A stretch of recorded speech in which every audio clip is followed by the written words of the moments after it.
WWF has been supporting Nepal's conservation endeavors for over 5 decades, while the WWF Nepal Office was established in 1993 with a team of 4 people and a $100,000 project out of a room at Vajra Hotel in Kathmandu. Now, as we reach the 30-year milestone, we can proudly say that we have been able to make significant contributions to put Nepal in the global conservation map.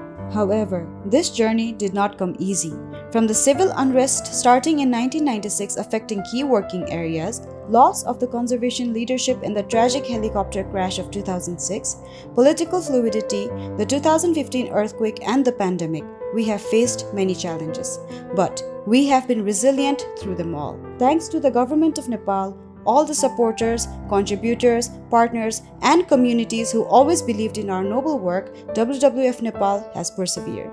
One of our earliest milestones was the crafting and implementation of the conservation landscape approach, which brings together people from different ethnicities, geographies, nations, and cultures to collaborate for the conservation of the entire landscape. As early as 2001, WWF had piloted the ground implementation of the landscape level approach through community-based conservation and corridor restoration to facilitate genetic dispersal between isolated populations of wild animals.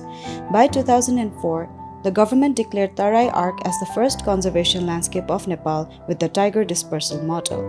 By 2006, the sacred Himalayan landscape was established in the northern Himalayan belt based on climate change and snow leopard dispersal, and Chitwan Annapurna landscape was established based on the water flow regimes. The year 2006 was a difficult one for WWF Nepal.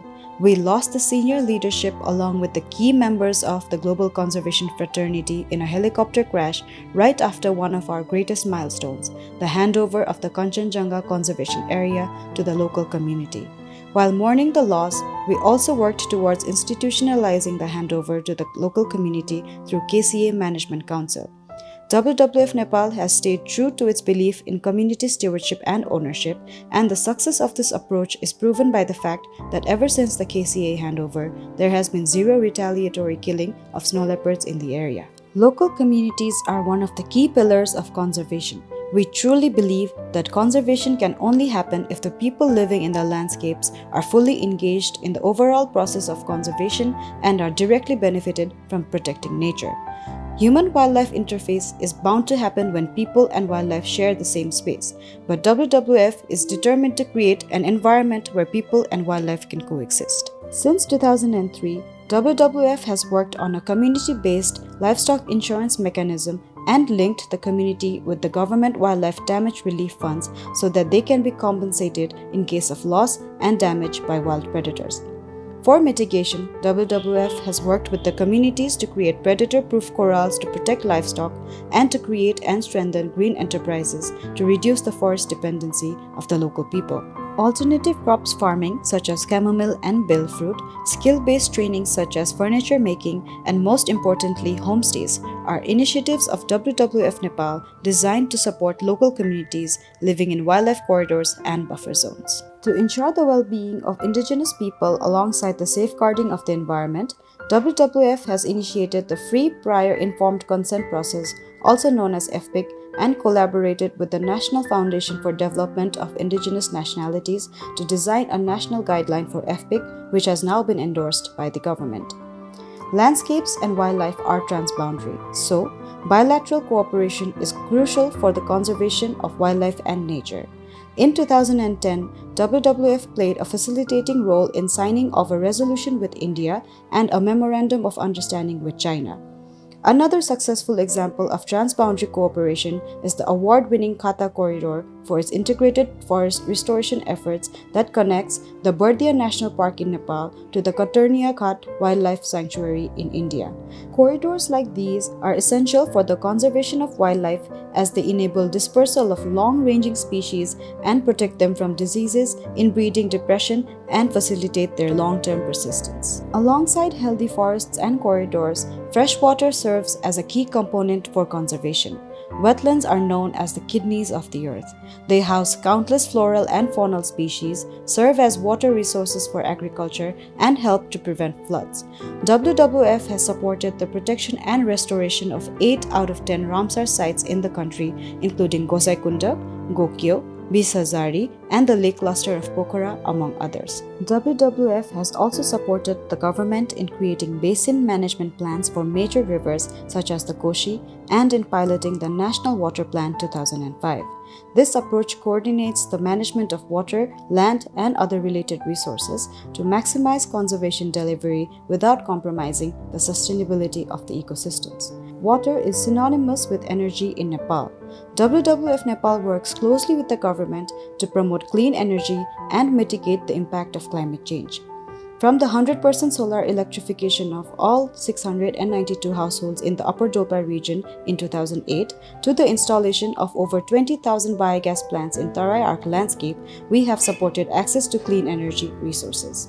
Given that Nepal is one of the countries that are most vulnerable to the effects of climate change, WWF has supported local governments and communities in creating climate and disaster resilience plans. More recently, we have supported the government in the formulation of the National Climate Change Policy and the National Land Use Policy. In its 30-year journey, WWF has seen much change, most rapidly in technology.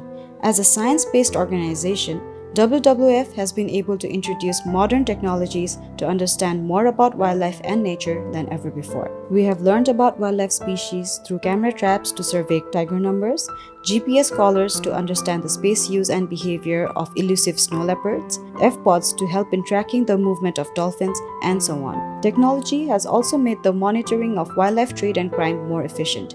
In 2012, WWF supported park staff by training them to use unmanned aerial vehicle technology to detect poachers and institutionalized the real-time smart patrolling system within protection units in protected areas. Conservation is a journey that cannot be taken alone. Recognizing this, WWF uses a people-to-prime minister model to ensure the prioritization of conservation in national, political, economic, and social spaces. We do this by supporting national-level communities such as the National Tiger Conservation Committee chaired by the Prime Minister and the Wildlife Crime Control Coordination Committee made up of members from the local community to all tiers of the government. At the heart of the community-based conservation efforts lie the women and the youth. WWF believes that youth are the present and children are the future.